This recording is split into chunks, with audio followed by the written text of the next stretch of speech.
Hi everyone, welcome back to my channel. Isang matamis na, yes, ang natanggap ng kapuso actor na si Dustin Yu nang alukan niyang makadate ang kapamilya actress na si Bianca De Vera sa GMA Gala 2025. Ibig sabihin, magkasamang dadalo sina Dustin at Bianca sa GMA Gala na gaganapin sa Manila Marriott Hotel sa August 2, 2025.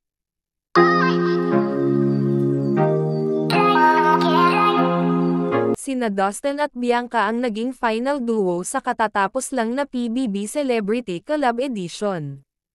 Ang GMA Gala ang taunang selebrasyon ng GMA Network kung saan nagsasama-sama ang kapuso stars, executives, at iba pang VIP upang ipagdiwang ang mga tagumpay ng network, magbigay ng parangal, at suportahan ang charitable cause nito. Sa Instagram nitong Martes, July 29, ibinahagi ni Dustin ang inihanda niyang romantic candlelit dinner para kay Bianca.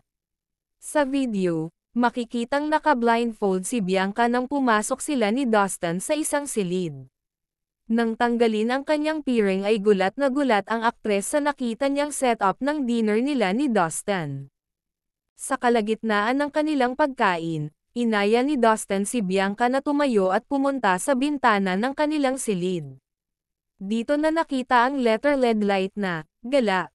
May inabot ding sulat si Dustin sa aktres na binasa ni Bianca bago siya sumagot ng, oo, sa aktor. Sa huli, isang mahigpit na yakap ang pinagsaluhan ng dalawa.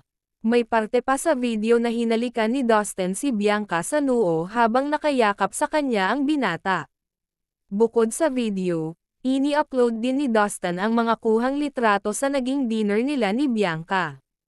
See you, Bianca De Vera, simpleng caption ng aktor.